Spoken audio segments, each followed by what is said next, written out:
The film begins with Elizabeth and her son Matty at the marina, where she tells him that the best thing in the world is sailing, and that she will take him on a sea voyage when he gets older. Later, her husband Nicholas throws a party attended by all their friends, including Angela, Elizabeth's friend, who carries Matty throughout the party. After the party ends, Nicholas surprises his wife by telling her that he has planned a sailing trip for just the two of them. The next day, they are out at sea on the yacht Nicholas bought for her, and they spend the day together. When Elizabeth wakes up at night, she is shocked to find her hands and clothes covered in blood, with blood traces all over the yacht. She follows the blood trail until it ends at the yacht's railing. When she sees a knife on the deck, she picks it up, just as the Coast Guard arrives and orders her to drop the knife. The rescue team searches for Nicholas's body but finds nothing. Afterwards, Nicholas is declared dead, and Elizabeth is imprisoned on charges of murdering her husband. When her lawyer Bobby visits her, he tells her that her bail request was denied.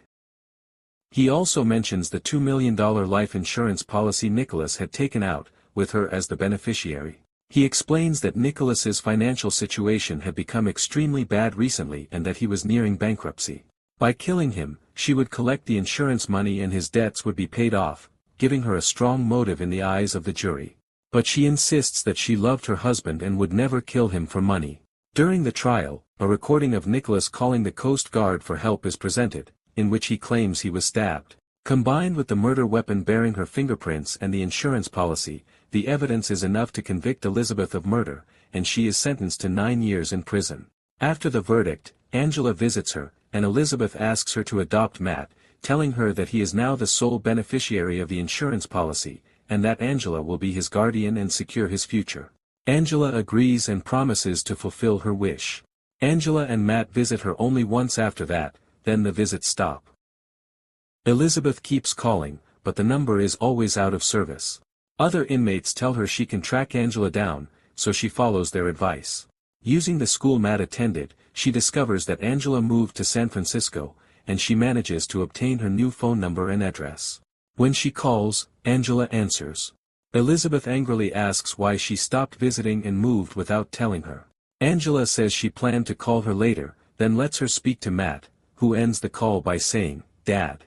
Elizabeth is stunned to realize that Nicholas, the man she is imprisoned for killing, is still alive. When she tells Bobby, he claims the number she gave him is disconnected and that no one exists at the address. One of the inmates, a former lawyer, later tells her that if her husband is truly alive, she could kill him after she gets out and not spend a single hour in prison, because she has already been punished for his murder and cannot be tried twice for the same crime. From that day on, Elizabeth begins training on the prison's exercise equipment. 6 years later, she is released on parole and moves into a halfway house for female parolees. There, she meets the house supervisor, Nell Mann, who tells her the state granted her 3 years of parole on the condition she commits no crimes. He informs her she is banned from carrying weapons, gives her a social security card, assigns her a job, and explains that she must return to the house by 8:30 p.m. He warns her that if she violates his rules, she will return to prison to finish her sentence. The next day, Elizabeth searches for Angela online but finds nothing. That night, another woman in the house violates her parole terms, and Nell Mann immediately sends her back to prison despite her pleading for a second chance. Elizabeth then learns from other residents that Nell Mann was once a law professor who, due to alcoholism, caused a car accident with his wife and daughter inside. Although no one was hurt, his wife divorced him, took all his money, and kept him from seeing his daughter. The next day, Elizabeth goes to the daycare Matt attended 6 years earlier and asks the owner for Angela's new address, but she refuses. Elizabeth returns at night, breaks in, and searches the office files. 2 police officers arrive, but before they enter, she finds her son's file and takes the page containing Angela's social security number. She escapes but is caught after a chase. The next day, Nell Mann arrives at the station and takes her back. In the car, he scolds her, reminding her she only had 3 years left until full freedom, but she insists that nothing matters more than finding her son. She tells him she didn't kill her husband, but he mocks her. When their car boards the ferry, he handcuffs her to a handle inside, then steps out to get coffee, adding alcohol to it before drinking. Elizabeth tries to free herself. When Nell Mann sees her, he runs back, but as soon as he reaches the car, Elizabeth hits the gas, driving the car off the ferry into the sea. Underwater, Nellman unlocks her cuffs, and she grabs his gun. When he tries to grab her, she hits him with the gun's handle and escapes. Later, Nellman is questioned by authorities. Meanwhile, Elizabeth goes to her mother's farm, where her mother gives her money she had saved for her. Elizabeth takes her mother's car and goes to a car dealership. She tells the dealer she wants a new car and gives him Angela's social security number as if it were hers. He tells her that Angela has changed her name, gives her Angela's new address, and she leaves. At the same time, Nellman visits one of the women from the halfway house and gives her Angela's social security number to get the address. When Elizabeth arrives at the address, she finds a different woman and her children living there. The woman says she doesn't know Angela and suggests Elizabeth ask the neighbors. Elizabeth asks a neighbor, who tells her that Angela died in a gas explosion in the house, and that Nicholas took Matt and moved elsewhere. Nellman then arrives at the same house, and the neighbor describes Elizabeth's car to him. Elizabeth later goes to a library and gets a copy of the article about the accident. When she focuses on Angela's picture, she notices a famous painting in the background, signed by the artist. She goes to an art gallery and asks for the same painting. The owner tells her that the only copy was recently sold to a major museum. She asks who sold it to the museum because she wants to buy more of his work. He checks his computer. As he does, Nellman sees Elizabeth's car parked outside and enters the gallery, so the owner leaves her and approaches him. Elizabeth takes the address tied to the name Jonathan Devereux, Nicholas's new identity, then leaves. When Nellman chases her, she manages to escape. He then asks the gallery owner for the name she was searching for. Elizabeth travels to Nicholas's address and discovers he now owns a large hotel. The receptionist tells her there will be a party that night and Nicholas will be attending. Elizabeth then goes to buy an evening dress. That same night, Nellman goes to the police station, where he meets Officer Jim. He tells him that a woman who killed her husband and was under his supervision on parole has escaped from him, and that she is going to kill the businessman Jonathan Devereux. Jim takes Elizabeth's photo and orders his men to distribute it everywhere. Elizabeth then goes to the party and confronts Nicholas, who looks shocked the moment he sees her.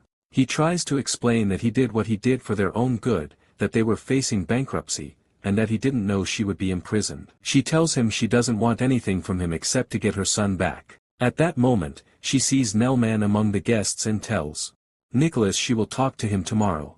After that, Nellman shows Nicholas her picture and asks if he knows her, and Nicholas claims he has never seen her before.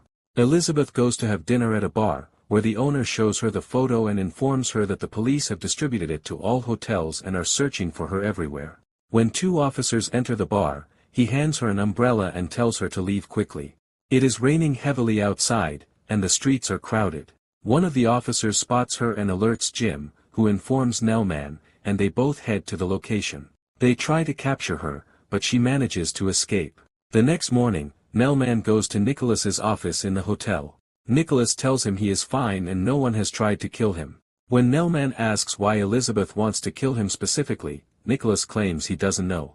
At that moment, Nicholas receives a call from Elizabeth, but Nellman assumes it is a work call. He asks Nicholas to step into the next room and ask the chef to prepare him breakfast on his tab. Elizabeth then speaks to Nicholas and arranges to meet him at the historic Lafayette Cemetery, telling him it is a tourist spot that will be crowded with people. He agrees and says he will bring Matt and meet her at 4 o'clock. Elizabeth then meets Nicholas at the cemetery gate at the agreed time. When she asks about Matt, he tells her the boy is waiting inside. When she enters with him, she sees Matt from afar and walks toward him, but he runs away. She searches for him until she finds him sitting by the entrance of one of the tombs. When she approaches, he runs again. At that moment, Nicholas grabs her from behind and slams her head against the wall, knocking her unconscious. He drags her into a separate tomb-like structure, stays inside for a moment, then exits and hands money to the young boy, who takes it and leaves. Meanwhile, Nellman begins to suspect that Elizabeth might be innocent. He calls the department and asks for a copy of the driver's license of Nicholas Parsons, the man Elizabeth was convicted of killing. When he receives the image, he sees that it belongs to a different man, not the Jonathan Devereux he met at the hotel.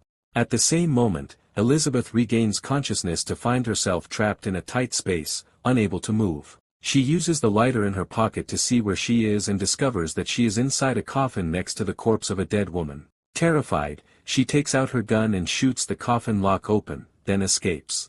When she tries to leave the tomb, she finds the door locked from the outside, so she breaks the glass window. She is later seen walking toward the hotel, her clothes covered in dust and her eyes full of sorrow and devastation. Before she reaches the entrance, Nellman pulls her into a side street, and she breaks down crying. The next day, Nellman goes to Nicholas and apologizes for doubting him and for requesting the copy of the driver's license of Nicholas Parsons. He shows him the license, which has the picture of another man. Nicholas shows relief and tells him that anyone can make a mistake. At that moment, Nellman continues speaking and says he thought maybe there were multiple people with the same name, Nicholas Parsons. When he searched again, he found 6. He then shows Nicholas another driver's license, this time with Nicholas's own photo, and tells him it was the 3rd photo sent with that name. Nicholas asks for the price, and Nellman tells him it is $1 million. Nicholas says he doesn't have that amount but can give him $100,000 now and the rest in 2 days. Nellman agrees. When Nellman mentions that Elizabeth's reappearance could cause them trouble, Nicholas tells him not to worry, that Elizabeth is no longer a problem and will not bother them again.